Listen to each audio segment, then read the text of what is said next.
is Joy News Prime. To all those watching from across Ghana and beyond, this is Joy News Prime on Joy News and Multi TV. My name is Israel Lai. In this edition, Inspector General of Police visits Accra suburb subjected to incessant armed robberies in the last few weeks and promises to beef up security next week. Many express shock over news reports the terrorist group Islamic State may have secured its first Ghanaian recruit. Meanwhile, though some have tried to downplay the reach of the terrorist group in Ghana, security analyst Dr. Kwesi Enning says the threat from Islamic State is real. Police at Nungwa rescued two boys from angry residents who have threatened to lynch them for engaging in occultism.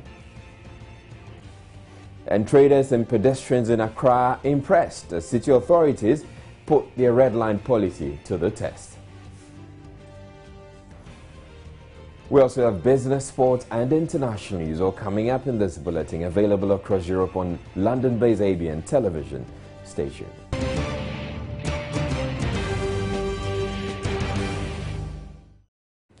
The past few months have been agonizing for residents of Amanfro in the South District.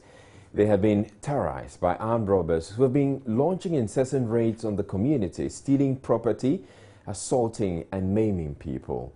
After a particularly harrowing raid at the beginning of this week, the people threatened to take to the streets to demand improved security. And now it seems their cries had been heard. Today, they played host to an august visitor, none other than the Inspector General of Police himself, who promised to beef up security in the community. Beatrice Edu has more. Residents of Amanfro trooped to the roadside, confident of their security, as the Inspector General of Police got to the area. The first stop was a construction site for a police station, where IGP Muhammad Al-Hassan promised to help in putting it up. But even ahead of that, a woman and her husband have decided to give out a room in their apartment for the police to use. This means there are two temporary structures in place so far for the security forces. Kwabena Apia explained why he gave his room out. I've been around for about 3 years now in this community, and for the past 3 months we've had spate of armed robbery, and they are hurting people. And so we felt that as members of the community, we should do something. It was for my wife. She's using it to operate. And then we just decided that this is what we can also do to help the community. If the police think it's a nice place for them to operate from, to protect everybody, law and order, everything, not just crime, it will be good to have it going. So that's why we just offered it up. Until the police have a proper station that they probably want to move in, we are ready to offer that place for them to operate. Mr. Al-Hassan, in an interview with Joy News, said he would send more men from the community policing unit to complement the work of the officers there. We would have to continue working together for a very long time. As we know, crime is part of our, our lives. Every society expects some level of criminal activities, but what is important is for us to put in place measures that to prevent these criminal acts and reassure the people that they can go about doing their work without fear. Thank you so much. So you said that you will be bringing in the police, the community policing personnel. How soon are you thinking of bringing them in? Oh, as soon as next week. That's why I'm saying I'm happy to know that there's even already an association because we need contact points. We need to mobilize residents and then have interaction with them and then take them through some tidbits on crime prevention, such as how to protect your home and how to identify strange persons in your area, how to, at least that awareness to know that this vehicle does not belong to this area. So what is this vehicle doing here? Visit of the Inspector General of Police today, the Gansat Municipal Chief Executive had ordered the people of Amanfro to offer cement and money towards the construction of a new police post in the community. Well, today the residents are asking why. They told Joy News' Derek Eko Sam that the state must bear the responsibility of providing security for its people. Under siege, the people of Amanfro recognize that the incessant armed robbery attacks in their community need be curtailed within the shortest possible time. But they believe that building a permanent police post is not the solution. They told me they need more boots on the ground, and officers sitting leisurely in a police post are not a priority. So they have resolved to set up community watchdog committees to help remedy the situation. This is not something that the people in this, the residents in this area will buy to that, will not accept that thing. Because to say this, we are not the people who are supposed to provide a police station. We are talking of maybe a mini police post like the container. We'll do our best to provide that one. I don't buy into the idea. Why? The container is not all that expensive compared to the permanent police station. With the permanent police station, police post, it involves it. The government have to come in. The Amanfro residents are also asking the Member of Parliament for the area and Municipal Chief Executive to do all they can to ensure that roads in the area are put in good shape to enable response to their distress calls on time. Originally, it should have taken you 5 minutes, but since you started calling me, over 30 minutes now, which is very, very bad. So it's one of the contributing factor of the armed robbery problem in this area. You call the police, oh, we are coming. You hear the siren from afar, and it will take them time before getting to this place. Anytime there's an attack, they call me, and by the time I inform the police, it takes them about 40 to 1 hour before they come, and by then they are of some sort operated and gone away, you see. So our main concern is the road. If the road is constructed, and there's an attack, it can take about only 5 minutes instead of 1 hour. Our roads are bad. The police spend a lot of time getting here due to the bad nature of our roads. The MP and MCE should provide a better road network for us. As they live in fear, uncertain when the next robbery raid would happen and who will be hit, the residents of Amanfro are sure of two things that need to be done to reduce the armed robbery attacks on their community to the barest minimum: more boots on the ground and better roads in the community. Until then, they wait with bated breaths. For Joy News, Derek Eccles Sam, Amanfro. Fresh details about the purported recruitment by Islamic State of its first Ghanaian convert, Mohammed Nazir Note Alema, exhibited extremist tendencies prior to his departure. Nazir, who just completed his national service with the Ghana Statistical Service, is said to have sent a WhatsApp message that he has joined the terrorist organization, even though he had initially told his family in Accra he was traveling to Takoradi on an official assignment. Father of the 25-year-old is devastated about his son's move. Abdul Latif Alema says he is yet to hear from Nazir since the last WhatsApp message, but that he has reported it to National Security. We presume that he's with the Islamic State. Islamic State where we don't know, but just Islamic State. That is what he told us.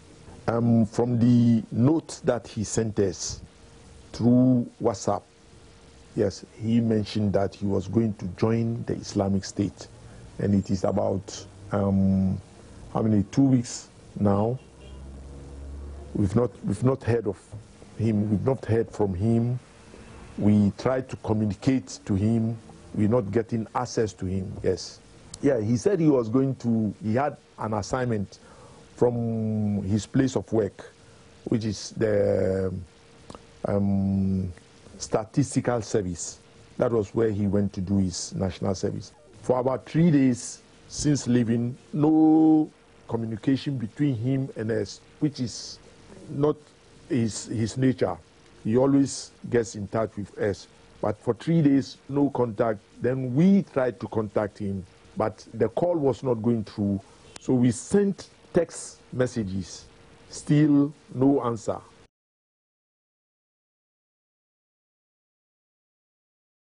Palman Junction at Labadi here in Accra has been suggested as a convergence point for potential recruits of the terrorist organization. Residents there have no idea, but are asking the security agencies to act swiftly to rid their community of the scourge if indeed it is true. Joy News, Mohammed Nuruddin has been speaking to students of Kwame Nkrumah University of Science and Technology, where Nazir obtained his first degree. He reports most of the students are shocked. I'm kind of disappointed, okay? Not necessarily him being the member of a student of Kenya University, but I'm disappointed because he's been trained in school, at least to do something profitable for the nation. And you joining ISIS here, I think wasn't the best decision to take. I feel very sad and then very shocked too. It's sad because I least expected it from someone who is more educated and then a graduate from the tertiary. The news came as a shocking news. You know, we are all students, and he's a graduate from this great university, Kwame Nkrumah. I was sad to hear the news that he has joined ISIS, and it's very, very disappointing. So have you heard from some of the students on campus talking about him, his behavior and all that? Have you heard anything about that? Well, Nazim, he was in the College of Arts and Social Sciences, and we did a little survey when the news came out, talking to a few students, and the information we got was he was a cool person. He was kind of reserved, and there was nothing extraordinary. You didn't say he behaves abnormally or he was kind of harsh or anything of that.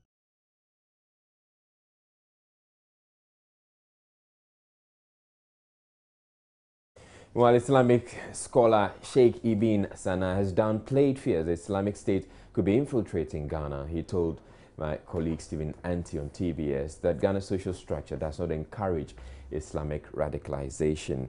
Now, staying with the security analyst Dr. Kwesi Eni, he, however, holds a different view.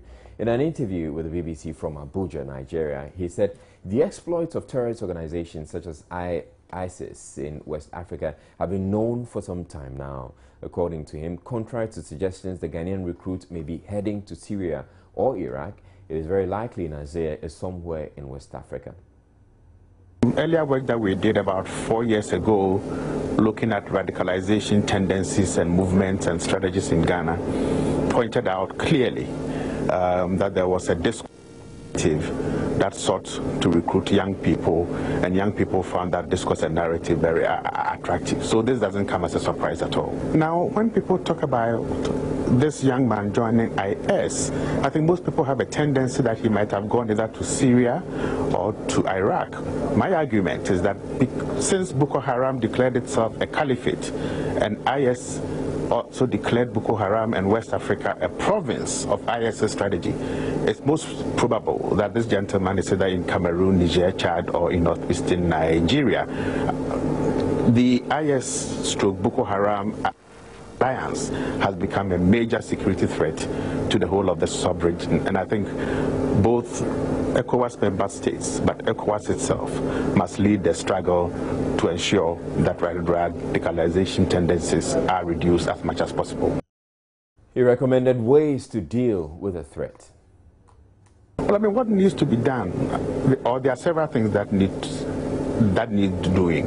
One is building a better community security relations in which trust can be rebuilt, freely shared, and in which the securocratic approach of making everything confidential, secret for your eyes only, is shifted to say this is a new type of threat that actually undermines your livelihoods, threatens families, threatens communities, that we've got to work together as one. The second is to have a much more nuanced understanding of the type of transformative or changing security environment within which we find ourselves in West Africa. It's no more static, it's fluid, it transforms itself very quickly and appeals to people who may not necessarily be poor, but who have an ideological tendency that creates an impression that striking a blow at the state is what is very necessary and is what is very attractive. And it is this discourse that might possibly get a lot of young, highly educated people the Islamic State. Now we're going back to Kumasi, where Mohammed Nuruddin joins us on the phone line now with more from his visit to the Kwame Nkrumah University of Science and Technology. Good evening to you, Mohammed. What else did you find out from the KNUST campus about Nazir? Good evening, Ujal. I hardly hear you. I'm asking, what else were you able to find out about your visit to the KNUST campus of Al-Nazir? Right. The news came as a surprise to some of the students, especially those that know him on campus to be a very disciplined and respectable student. They are very surprised and they are wondering what could have, pushed him into, that act.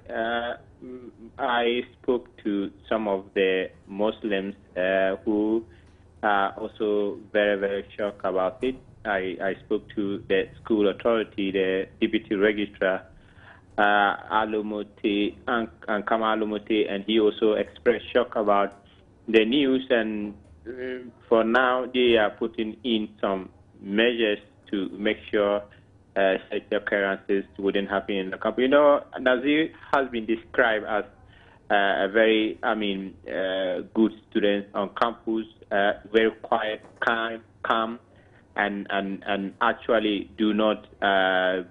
He has never done anything that would actually bring the university into, some kind of disrepute. So on campus, students are very shocked. They are very, very surprised about the whole incident. All right. Thank you very much. That was Joy News' Mohammed Nuruddin. You're watching Joy News Prime. We're taking a break. We have more stories coming up thereafter. Don't go away.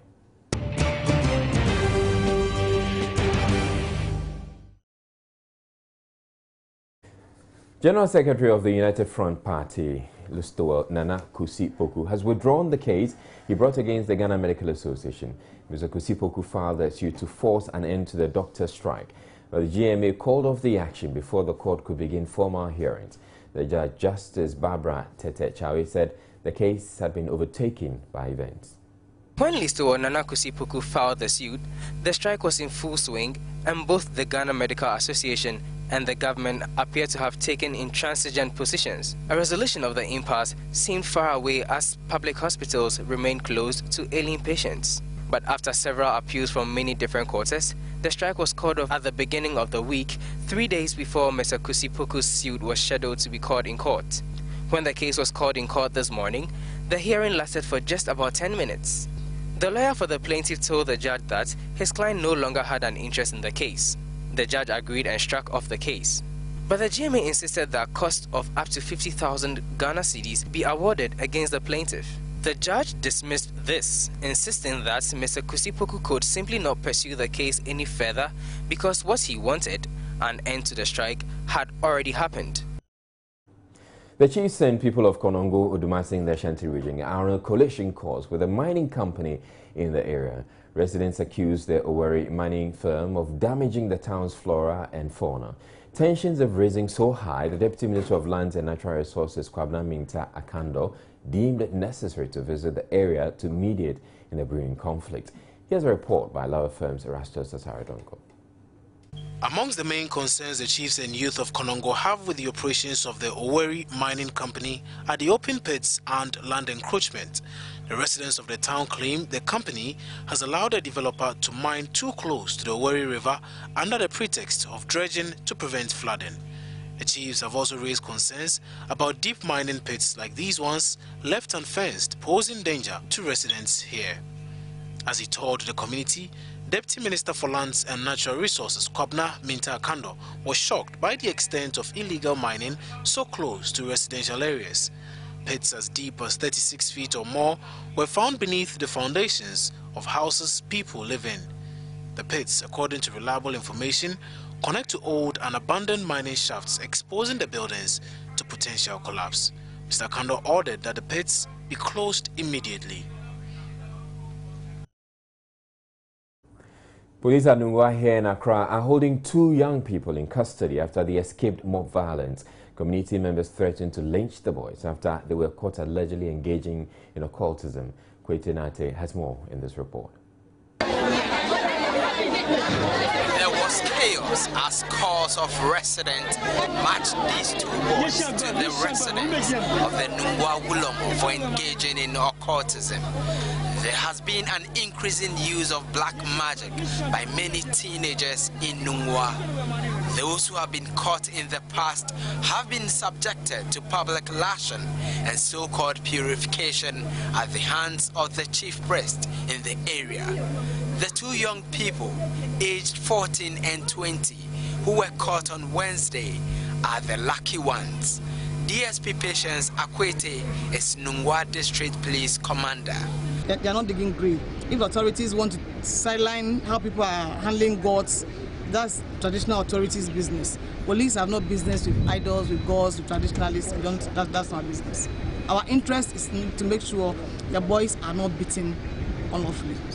The police, in the company of the traditional authorities, led the boys to their shrine, which was located near a cemetery at the Nungwa beach. The traditional leaders say they are not backing down and insist the boys need to be punished. Ni Boy Moji is an elder in the palace of Nungwa. If they lead them in this Nungwa here, they all will die. They will kill all of them. That's the reason why we seek the police, support. Fine. This morning, we came here to inform the police that we have to do tradition for them. We have to sit at the town. What do you call it? The square, for everybody to sit down, so that the Wulomo will have to say, "You small boy, like 17-year-old, you are having a voodoo or juju to kill someone, and where did you get it from?" We have to get it from the source. So we are trying to get everything from the from the grassroots, and now police is telling us that they don't have evidence that the people are stealing something or they are taking something from someone, and they cannot hold them in their custodies. So the tradition to take whatever they have to do, and we also pleading with them that whatever is happening there, when they leave those guys, they might be killed. For now, the two young people are in police custody, and officers say they will only be released into the safe arms of their parent. For Joy News, Kwete Nate reporting from Nungwa. We do apologize for the quality of the voice over there. In other news, Accra Metropolitan Assembly is making yet another attempt to improve vehicular and pedestrian movement in the central business district of the national capital. The mayor announced the initiative recently at a tourism conference in Accra, unveiling what he described as the introduction of a red line beyond which pedestrians were not allowed to cross. The initiative was put to the test today, and Joy News' Latif Idris reports that both traders and pedestrians seemed impressed by what it could achieve. AMA Task Force has moved on from the demolition exercise and is now embarking on a different agenda. That is Operation Red Line Policy. Now, this policy by the AMA Task Force is to ensure free movement of pedestrians on the streets of the national capital, and the starting point is the central business district. Now, I have some of the traders here and pedestrians as well. They are going to tell us exactly how the policy is helping, even at the initial stage. You're welcome to Join News. Good morning.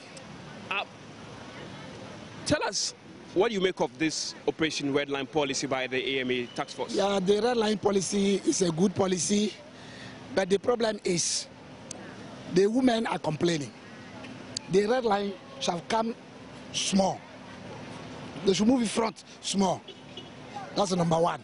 Number two, you see on the streets, Ghanaians, their minds too strong. Even if they sack all these people, Ghanaians will still walk on the streets. They will not walk on the pavement. So we beg the AMA. The red line is okay. It's good for us. We like it. Alhaji Mega is a pedestrian, and he's giving thumbs up for the whole project. Now let's speak to some traders. They are the primary focus of this whole exercise. You're welcome to Joy News. Yeah, welcome. Could you give us your name first? My name is Kinsley Azoro. Kinsley, the red line policy. Early days yet. Would you say it is good for you? Oh, it's good. It's good, but the distance from the main road to the red line is the gap is too much. I thought it should be about 6 to 7 meters, but here it's more than 8 meters from the main road. Yeah. No, I think it's good. It's good. It's okay. It's okay. All right. Thank you very much. Now let's move on to some more traders who are, as it were, giving thumbs up to the AMA for this exercise. And Mommy, you're welcome to join us. Thank you. You give us your name. Josephine. Josephine, Operation Red Line Policy by the AMA. What would you say about this whole, initiative? It's okay for us because it gives clean way for us. Our business is going well. Everything is nice. So it's okay for us. These are early days for this whole Operation Red Line Policy, an initiative by the Accra Metropolitan Assembly Task Force. The practice here is that people used to walk on the street. This exercise is meant to clear the pavement, so now pedestrians will move onto the pavement and not walk on the street. But as we can see, some of the pedestrians are still walking on the streets. One could pardon them, these are early days yet, and maybe going forward they will comply and this whole exercise would be fruitful. From the Central Business District here in Accra, this is Latif Idris reporting for Joy News. We're taking a break at this point. We'll bring you business news with Abigail Adomakwenchi next.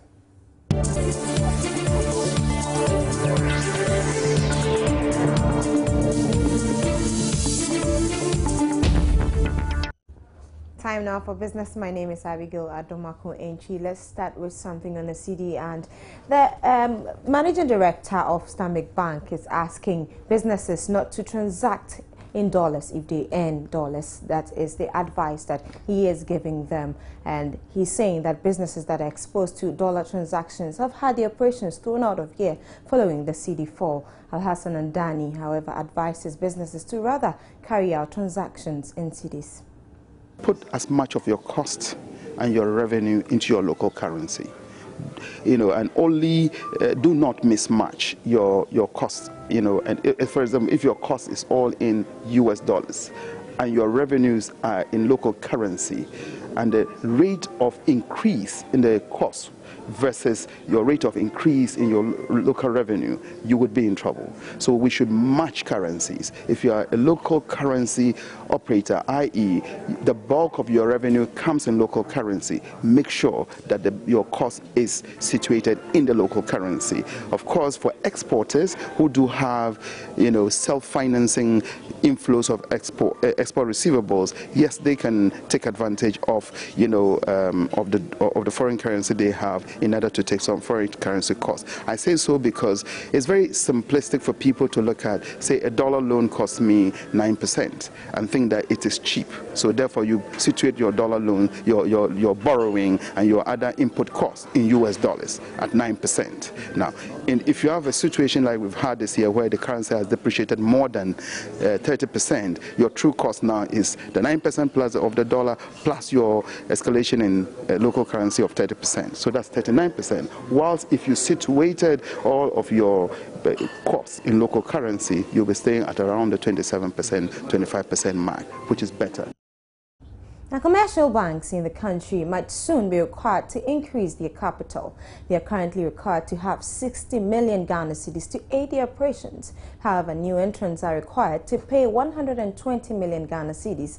According to the central bank, the move has become necessary because of current development in the country.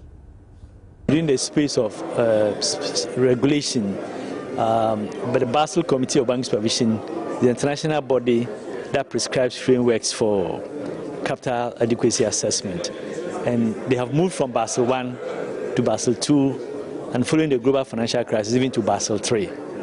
We are still on Basel I, even though we have some aspects of Basel II in our current framework. So we are looking at the process to transition from Basel I to Basel II. Now, in the Basel II framework, there is what we call internal capital adequacy assessment process, which allows the bank to look at its activities, its risks that is underwriting, and based on that, determine the capital that it needs. Ecobank has once again emerged as the biggest bank in the country in terms of assets and deposits. That is according to the 2015 PricewaterhouseCoopers Banking Survey results. The results reveal the record performance in asset growth helped Ecobank to retain its position. India Bank Baroda also came on top as the most profitable for the year 2014. Senior country partner of PricewaterhouseCoopers, Vish Ashabo, explained to Joy Business what went into its analysis.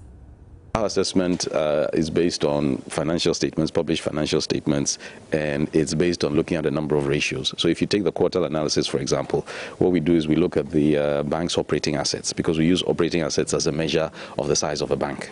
And the reason is purely so that we can compare like-sized banks with each other, so that we don't go and compare, a very big, well-established bank with a new entrant who is beginning to find its feet. So that's the only reason for the quartile analysis. If you look at profitability, yes, you can have certain banks who maybe take a safer option of maybe investing in pure liquid assets, treasury bills, for example, as opposed to others that are engaged in traditional lending, for example, which is more risky, and therefore they may, on the face of it, appear to be more profitable. So the differences in business model, I appreciate, is not fully reflected in the numbers, but that's what's available in the public domain, and we're working with public domain information. Congrats to EcoBank. Now, the Standards Authority is collaborating with the Trade Ministry to seize and destroy pirated goods in the country. Speaking at the Stakeholder Forum on Standardization and Technical Rules, a standards officer at the Ghana Standards Authority, Macmillan Prentice, warned that those arrested dealing in pirated goods could face severe sanctions. For standards, many are available. Those that are not there, like we mentioned earlier, standards should be driven by demand. There should be a need for a standard, or else why do you spend so much resources in developing one?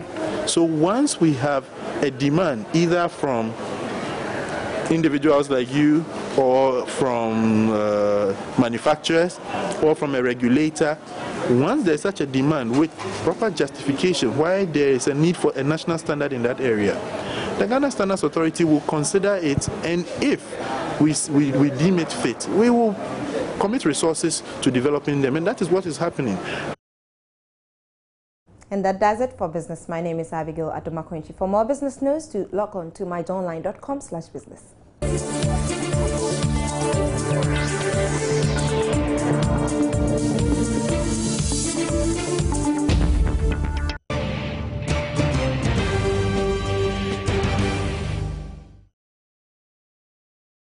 Now, the ongoing, seemingly never-ending energy crisis confronting the country continues to take a heavy toll on households and businesses. But what if you were told the size of your pockets, which determines where you live, influences how much power you get? If the work of a researcher in Accra is anything to go by, changing your dress could bring you a little more relief from the torment of the darkness of doomsday. The dark nights and the hum of the generators have kept the researcher, Kobna Edu, very busy. His research has resulted in what he describes as the Doomsday Report. It details the distribution of power in Accra over a 30-day period in April and May this year. According to the report, deprived communities like Choko and Accra get less power than the affluent communities like the airport residential area. Mr. Edu believes that if the Electricity Company of Ghana develops and sticks to a load-shedding timetable, the inequality will be minimized. Instead of having the lights, say, on 12 hours, off 12 hours, if you had it on 4 hours and off 4 hours, at least every day, everybody can work a little bit during the daytime. Because if you get the wrong schedule with a 12 on, 12 off, you might not be able to work during the day the whole week. But with 4 on, 4 off, at least you can work a little bit during the day and during the weekday, and you can plan for it. Also at home, it's more difficult for your food to go back bad in the freezer, because 4 hours off won't be that bad, and then it comes on again. So for me, that makes more sense than 12 off and 12 on. This one is for just certainty, because I think of 3 aspects of the doomsday crisis. There's the shortage, which we all know. There's the uncertainty, which we all experience. After listening to Mr. Edu's presentation of his research findings, the audience seemed to share in his view that more needs to be done to ensure equal distribution of the country's mega power supply. It is very important that even as we try to, shed load and make sure that everybody gets a share of the little power that is available, we are particular about where we are sending it and not give it to some people more than other people. What I found glaring was the fact that some communities get a lot and some communities don't get any.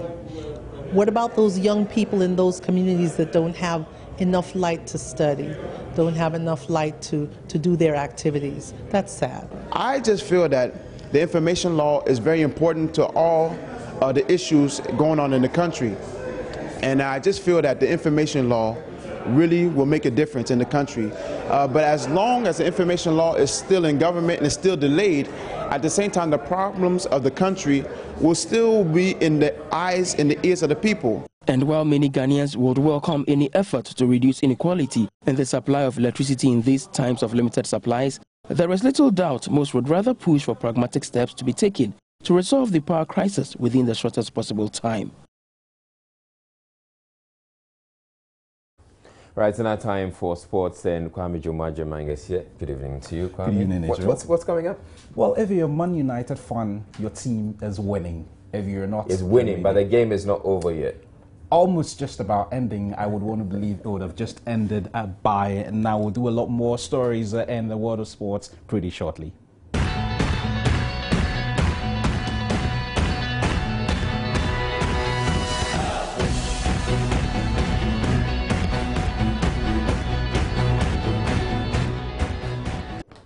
Let's do some sports now and begin from the camp of the senior national team, the Black Stars. The man whose name is on the lips of everyone is Saif Ruby, after he criticized the quality of players in the first quarter of last Premier League that has rendered it practically impossible for the manager to call up players from the league. But this has been rubbished by the PLB chair, Welbeck Abrapia. There is a proverb in Ghana who says that it's only a poor teacher, an unproductive teacher, a lazy teacher who goes about complaining about his tools. At a point, when he came in, I don't think our league was different from what it is now. Has he come up with one single idea, advice to the GFA, how we can improve upon our structure, which he now calls poor? I don't think this statement comes from Grant. Neither has he blessed this kind of statement coming from his agent. It's rather unfortunate that he doesn't stay in the country to even watch our matches to know whether it's poor or not. How did he come by that statement?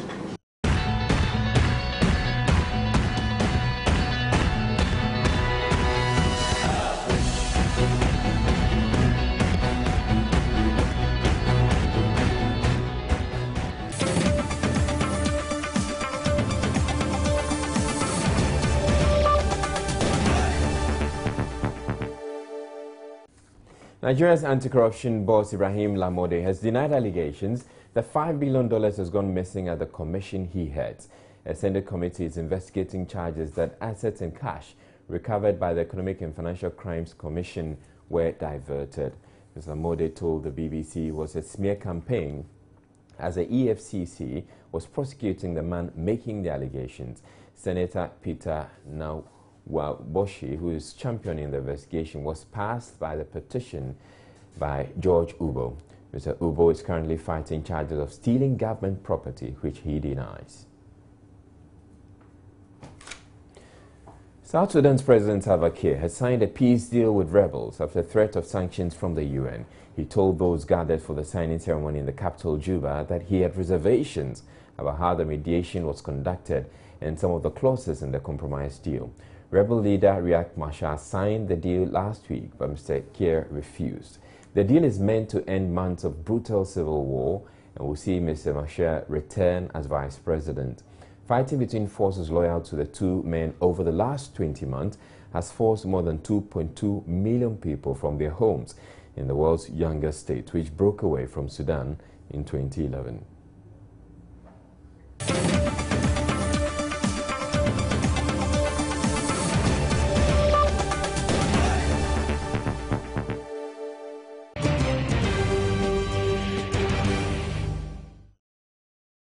Long-serving Member of Parliament for Ningo Prampram, Enoch Termenson, has announced his decision to seek another 4-year term in the legislature.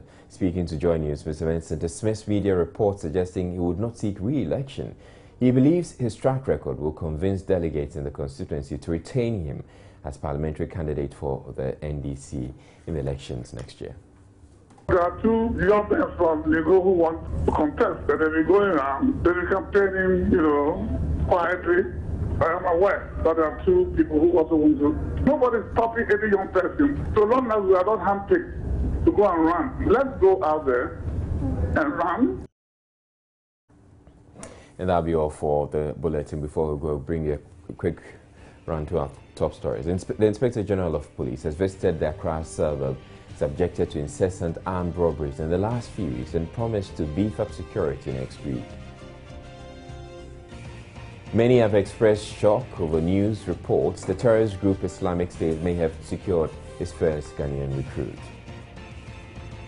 Meanwhile, though some have tried to downplay the reach of the terrorist group in Ghana, security analyst Dr. Kwesi Enim says the threat from Islamic State is real.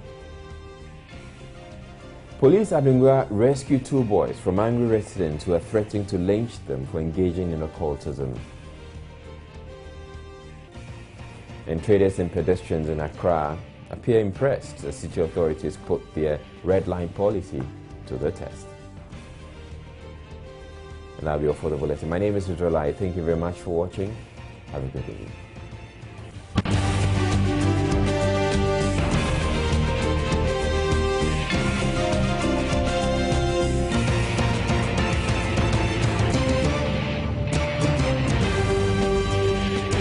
This is Joy News Prime.